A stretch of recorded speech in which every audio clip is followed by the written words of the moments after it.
What is sustainable living? You might ask that question if you don't know what it is. Uh, it's defined as any lifestyle based on energy saving and environmental responsibility. Some ways that help with it that I'll mention are compost piles, using biodegradable materials or green materials, and using sustainable energy or having sustainable energy. Um, First, I'll tell you about this great idea in the urban environment that is a really good help are green roofs. Essentially, it's like having a roof that's dirt, soil, and plants. Mainly green roof because there's plants and they're growing on top. They last longer than conventional roofs of tar or shingles. They help reduce the energy costs because it helps insulate the house more. And they, if you get the expensive kind that you can hold a lot of weight, they can be like a little park on top. You can have benches. You can have big plants up there. Be just a peaceful retreat. Um, and they're just a great idea for the urban environment.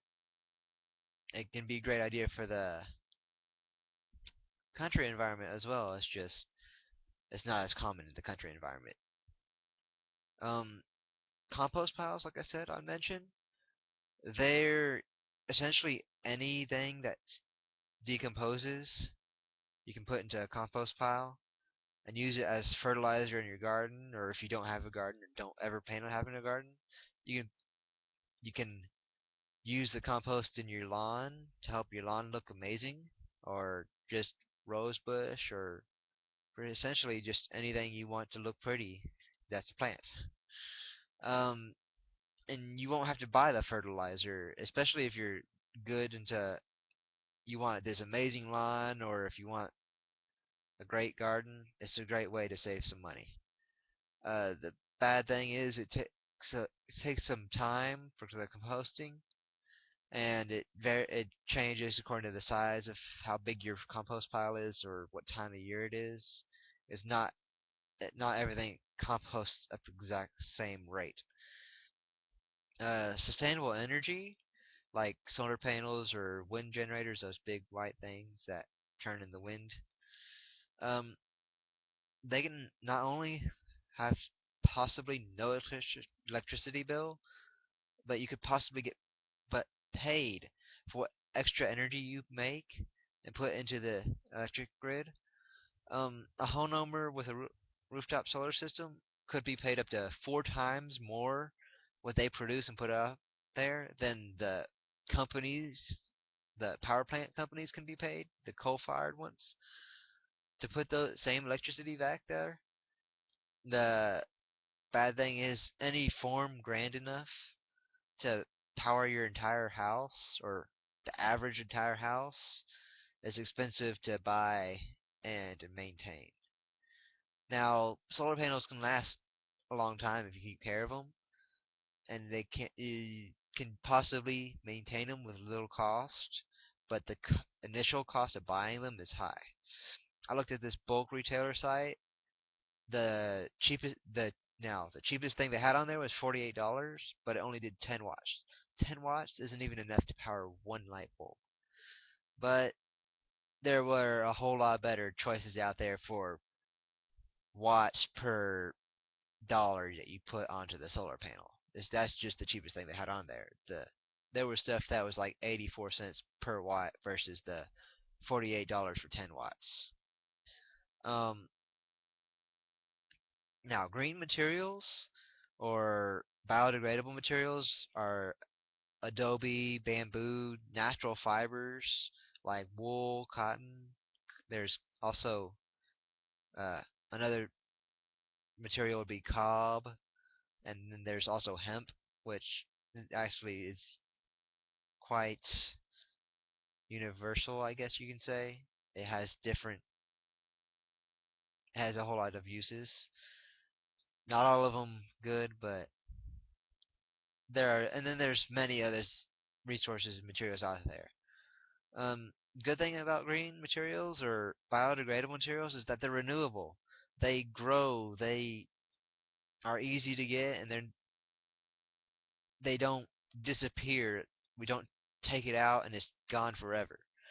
And using green building materials and products helps promote the conservation of the what little non-renewable resources we have that are constantly being taken out and we don't have any way to put it back in.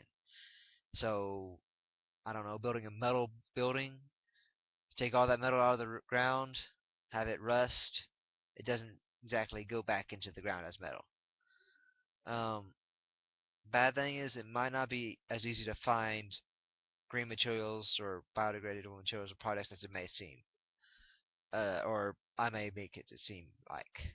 Many products out there look like they are green, and they could be, but they use more non-renewable resources like gasoline or oil to make the product or transport it than it would be to get the non-renewable resource, which does not help promote sustainable living as it uses more non-renewable, um, or if it's toxic. Uh, Adobe, which is common in Mexico and other countries that are out with near the equator, it's clay and straw made into a brick and dried in the sun. If you think about it, that's extremely cheap. I mean, it's clay and straw. You can go outside and you can find clay and straw just about any time of the year.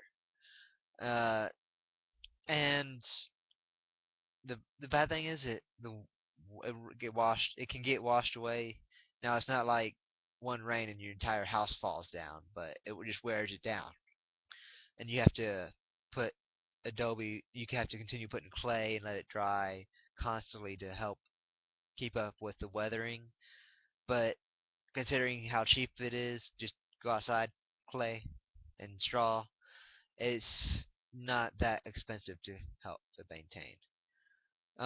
Cob, it's exactly the same thing as Adobe, but Adobe, like I said, is drying bricks and then stacking up like bricks and like a brick house, except it's Adobe.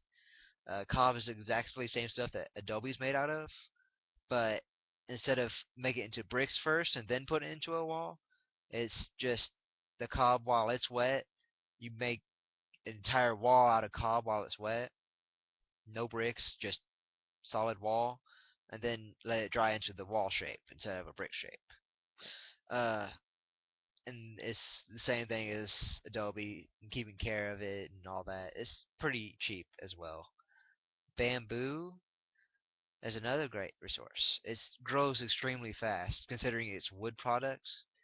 Because if you think about it, pine trees or oak trees, all those do not grow very fast. But bamboo is a very fast grower. Bad thing about bamboo is it's invasive, meaning that it doesn't really allow other plants to grow with it. So say you got into this bamboo forest, you cut down this little area, you plant a pine tree there, try to help the pine tree grow. The bamboo's usually going to choke it out, and then it's the pine tree's not going to get enough sun, or it's not going to get enough water or minerals, and that's just what it does. And it's kind of hard to get rid of the bamboo after it starts growing and it gets out of control. I hope you learned something from this in helping sustainable living or just in general helping the environment and renewable resources.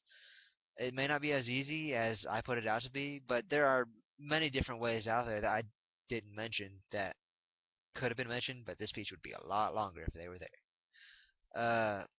Compost piles are simple ways to help out your garden or lawn. If you don't want to take care of your lawn or garden, you can help out in the community garden with a compost pile. I mean, it doesn't even have to be at your house, essentially. Sustainable energy, if you have enough money for it, it can be a great way to not have no electricity bill, but instead get an electricity check, get paid for the electricity you produce, which going from paying electricity bill to getting a check in the mail is probably a good thing. green materials or biodegradable materials. Great ways to reduce costs because they're usually cheaper and easier to find. Uh, Non-renewable resources, since they're not getting put back into the environment, the costs are only going to go up since there's only going to be less of them, and the less there are, and the more people that want it, it's going to go up because